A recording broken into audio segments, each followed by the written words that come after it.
welcome to Best Laid Plans. This is your host, Sarah Hart-Unger, and this is a podcast where we talk all things planning and planning adjacent. Fun fact, I tried to record this episode last night at around 8 p.m. and it turns out I cannot speak in coherent sentences at that time. So I am coming at you early in the morning if my voice sounds a little bit different. Maybe it's because it's not entirely warmed up yet. And I am coming at you from a call week. So everyone knows I put out an episode every week and generally don't miss. And it does become a little bit stressful sometimes when I have a call week. I did get asked recently what my work schedule looks like these days. So I'm going to kick off this Q&A episode with my own personal answer to that question. So when I am not on call during my usual work week, on Mondays and Wednesdays, I have pretty much the whole day for creative pursuits. That means doing interviews, recording episodes, working on coursework for the workbook, teaching the actual courses, writing blog posts, writing newsletters, all the other things that go behind running 2 podcasts and courses and a website and newsletter and all that stuff. So usually I'm able to fit most of what I need to do into those Mondays and Wednesdays. But as you might imagine, sometimes there is overflow during particularly busy seasons. And then I end up dedicating some time either in the early mornings on other days or over the weekends, especially Sundays. So that's when I get my creative work done. Then when it comes to my clinical work, I am pretty much just on like a 9 to 5, well, really 8:30 to 5 schedule, Tuesdays, Thursdays, and Fridays. On Thursdays, I often get to start a little bit later and have a little bit more flexibility in the morning because providers where I work get half a day of admin time per week.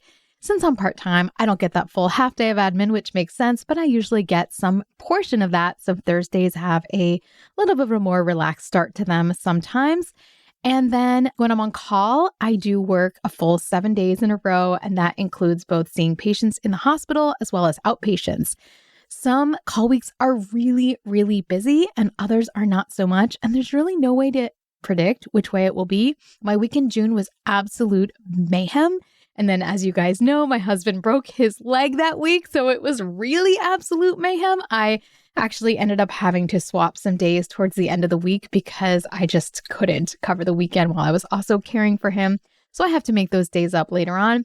And this week so far is, I should knock on something, a little bit calmer so far, but you just never know what any day could bring. I could have 4 new admissions awaiting me today. I don't know. And we do see outpatients as well when we're on call, just with a reduced schedule. All right, so that's pretty much what my schedule looks like these days. Obviously, I have a lot going on at home as well. My kids are currently 8, 12, and 14. This is my first year having a high schooler, I have a middle schooler, and I have an elementary schooler. So just lots going on, and I'll be talking more about back to school in next week's episode. But today we are going to get to our tips and Q&A. So first, we have a tip from listener Sophia, and she writes, I think it's so fun you're considering trying out some digital planning for Q4. I'm excited to hear your thoughts on it. If you haven't already decided on a system, I recommend an app called TickTick, although I wouldn't be surprised if you've already heard of it. It's a lot like Todoist, but in my opinion, the interface is much prettier and also more customizable and user-friendly. I used it as a task manager and notes archive for a while, but there's also a lot of other optional features like a Pomodoro timer, habit tracker, and an Eisenhower matrix.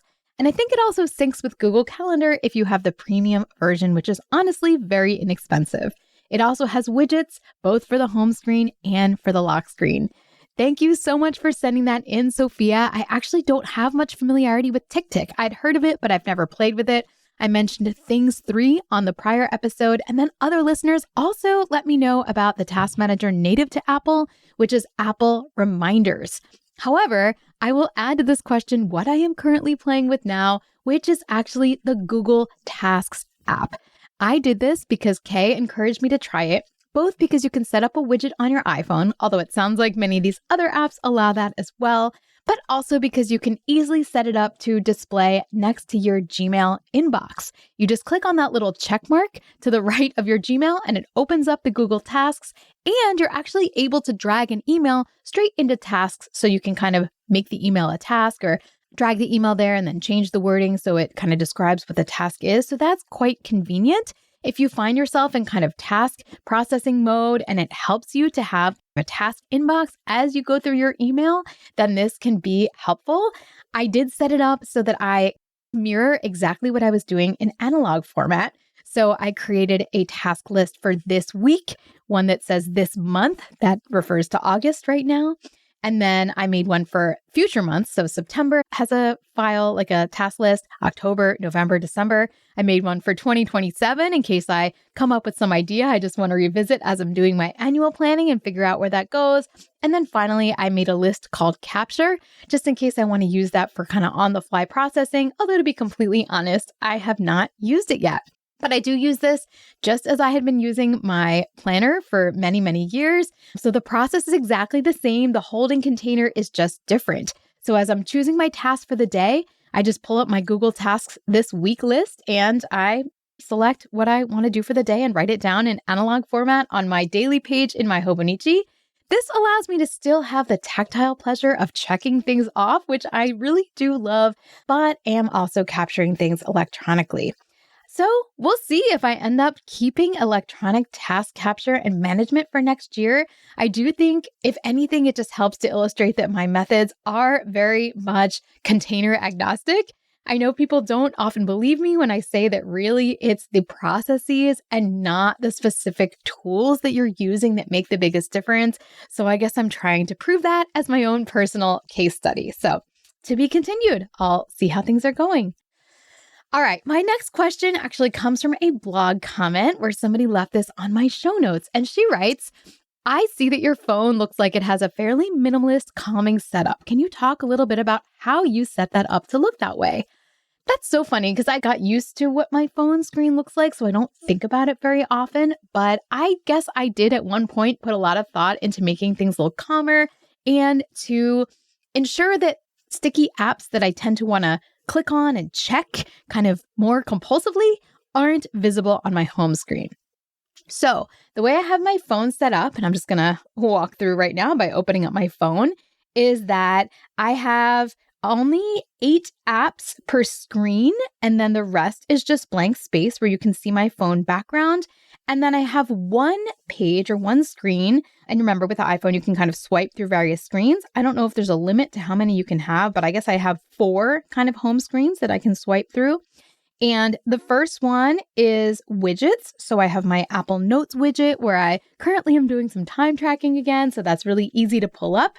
I have my screen time widget so I can see how much time I've spent on the phone on a given day. And I now have my Google Tasks widget. It is actually pulled up to the this week list. So if I wanted to add something for this week, it would be very quick to add, or I can refer to that. When I swipe right, the next screen has 8 apps on it. So again, lots of blank space on the bottom half of the phone, or really the bottom 2/3 of the phone. The apps I have anchored to the bottom are just the phone call app, Messages, Apple Music, and YNAB, because those are apps I use very frequently and don't really feel like I need to police myself at all. And then the apps right on the front are things that I either want to make sure I use or don't want to miss. So I do have WhatsApp there because I do have to keep up with various school-related text chains. And then I also have all my private chat groups for my courses there, and I need access to that. I have Epic Haiku for work. I have Duolingo because that's something I want to do every day. I have Headspace.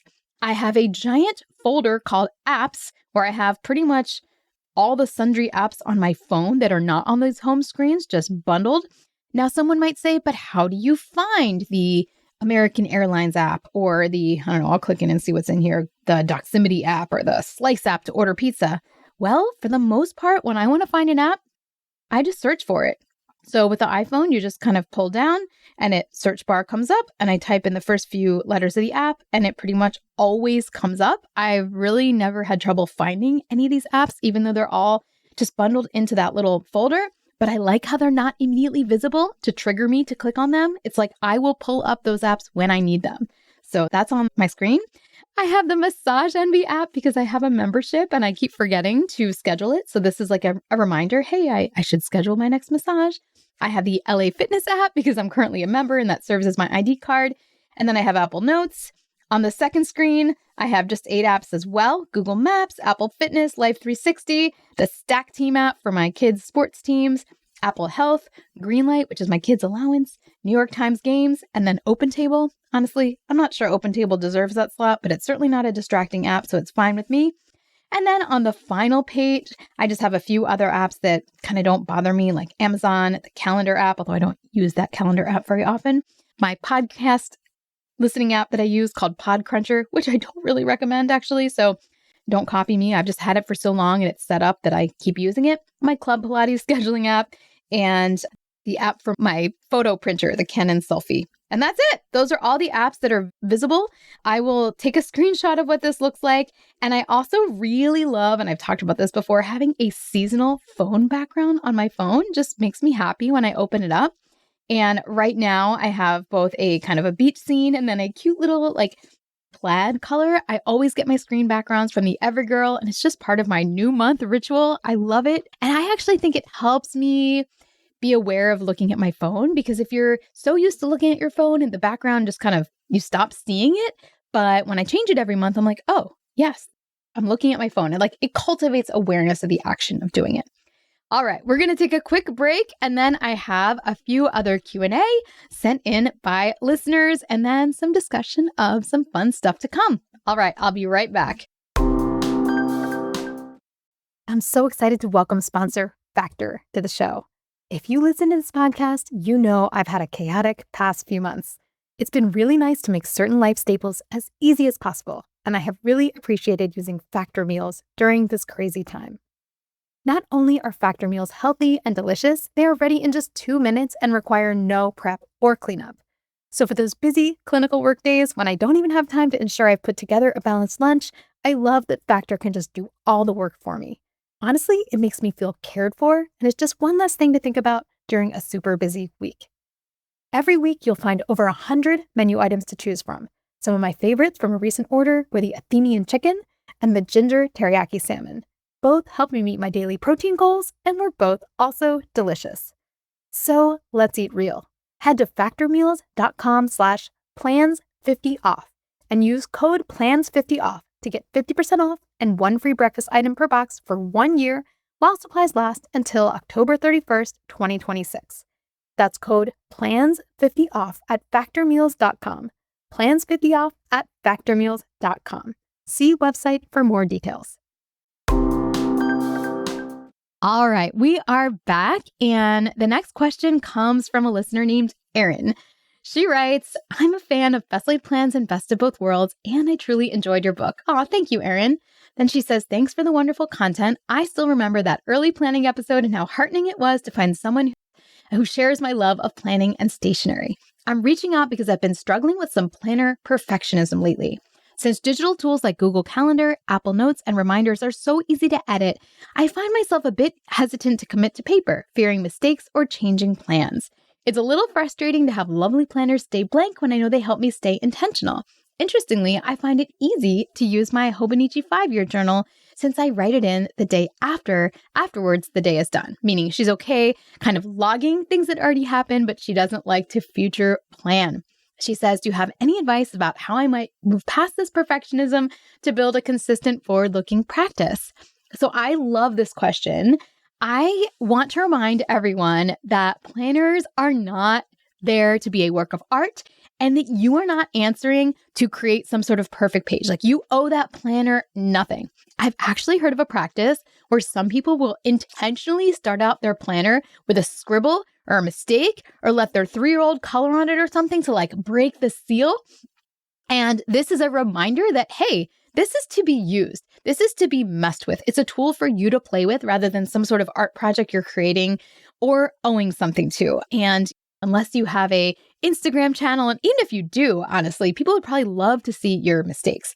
I am going to bring up a really great creator for this that you might want to look into, and that's Amanda's Favorites. I've talked about her many times before. She does fantastic planner reviews, but some of her videos actually talk about how she uses her planners, and she is someone who uses them to their full extent and does not make them a work of art, which makes her a little bit of an anomaly in the kind of big popular YouTube planner channel kind of world. Everything doesn't look all perfect. It looks scribbled on and crossed out and used and highlighted and stickered and like just really well used. So I would really check out her videos for inspiration. I would also think about how you can handle mess ups in a way that doesn't bother you. For me, and this is where it's like practice what you preach, Sarah. Sometimes I don't like to see mistakes on my planner either, but I have found with fun, creative ways around that where I will cover up a mistake with a sticker. And then my page goes from being ugly or smudged to decorative with a single act that helps me use up my stickers. So two birds with one stone there. So that's one thing I like to do. I've also absolutely made peace of crossing things out with a single line. Like if plans change, then I'll put an arrow or write canceled or cross it out with one line. Other people love to use correction tape, or there are many fans of erasable pens. People love the Pilot friction pens. I get lots of emails about people expressing their undying love for them. I personally don't use them. The ink does not look dark enough to satisfy me, and I just don't like the feel of them. But again, many people absolutely love them. My only word of caution is that they can disappear with a lot of friction or heat, and I've heard horror stories of someone leaving their planner in a hot car and then finding it blank. However, if this does happen to you, you can put it in the freezer, and usually that will bring back the words. Anyway, so erasable pen might be the answer. And then finally, another practice that I do when I'm planning something tentative that I know would really annoy me to see if it didn't happen is I will use a sticky notes. So then you can, as the event gets closer and you become more sure that it will happen, replace that with writing in pen. So I hope this helps you, Erin, to kind of better get past the barrier you have to making mistakes in your tools and help you get the most out of them. Because if you love paper and stationery, life is short. You should use it, write all over it. So there we go. All right, our next question comes from a listener named N. It's an unusual name, so I'll just use her initial to keep her anonymous. And she writes, I am wondering what, if any, types of things you plan in the academic year versus the calendar year. My oldest is starting at the elementary school this fall, and it seems like some things might make sense, like spring break and vacations, laid out in an academic calendar, but goals feel like they should be annual. So I agree with you, and I really like to do my kind of big goal setting situation at the end of the year, thinking about the upcoming calendar year. There's absolutely no rule. This has to be the case for everyone. And if you just want to make your beginning of the year be the beginning of your academic calendar year, I could see how this would work, especially for professors or teachers. Then that is absolutely okay. You'll just do your big yearly planning session at the beginning of that academic year. Or you can do kind of a twofold system. For me, the fact that there is a seasonal rhythm to my goal setting, in addition to doing annual goals, is enough for me because I know I'll be setting goals with the back to school season, even though those are not my annual goals. And I do agree with you that almost everyone is going to need to do a big calendar roundup meeting with yourself as soon as you get all of those school dates, which could be at any time during the year. I feel like I often get a lot of the next year's school dates around March or April. So that's kind of random timing. But you do, if you have kids in school or if you work in school, you need to take some really serious time and energy and really understand the rhythms of that school calendar. When are the breaks? When are the random days off? When are the start dates and stop days? Because that is going to, for me, determine really the cut points of my actual seasons. So looking at that and paying close attention to that is something that I'll need to do when it comes out. But that for me is sort of separate from my big annual goal setting session, which does happen at the end of the calendar year. So yeah, your mileage may vary. You may do some things one way, sometimes some things the other way. And if you do set your seasons in quintiles like I do, you will get a fresh season at the start of back to school. So that may scratch the itch of feeling like you are starting fresh during that season. So a few notes about what is coming up on the podcast. I'll be talking to you about some back to school stuff next week, including maybe some school supply discussion. And I just received my Aura Estelle 2027 magnet planner. I ordered it. I didn't get a freebie or anything. So you'll get my honest review of this planner and whether or not I plan on using it for next year or whether it's a contender. I'm hoping to make a video. No promises as I am on call this week. The video may have to come out after the audio review on the episode. We'll see, but I will eventually do a review video with a pen test and maybe some experimental layouts and such. And then I'll also just give a quick shout out to the Hobonichi launch, which I've been enjoying watching unfold already. As you know, I record these episodes about a week behind, so who knows what treasures have already come out by the time this episode airs. Thus far, we have gotten to see that they have a brand new Hobonichi store opening up in Tokyo. I already wanted to go to Japan. Now I am even more wanting to go to Japan so I can visit that store. And they showed what our freebie is for this year, which is a little corn gold charm for the planner. Plus, the color of the yearly annual Hobonichi pen came out, and I really like it. It's like a teal and a purple. So for our non-Hobonichi fans, please ignore the last 30 seconds of my gushing. But if you know, you know, and you can check out their lineup on their website, which I'll link to in the show notes. All right, I'll be back next week with more planning fun. Thank you so much for listening. If you've never left a review for the podcast, I guess I'll just give a plea that it would be wonderful if you did that. Back to school season's coming, planner season's coming. It's a wonderful time for people who haven't yet found this podcast to discover that it's out there. And so if you're able to do that, I would so incredibly appreciate it because it really does help. And I'll be back in your feed next Monday with more planning fun. In the meantime, have a wonderful week and plan something fun for yourself.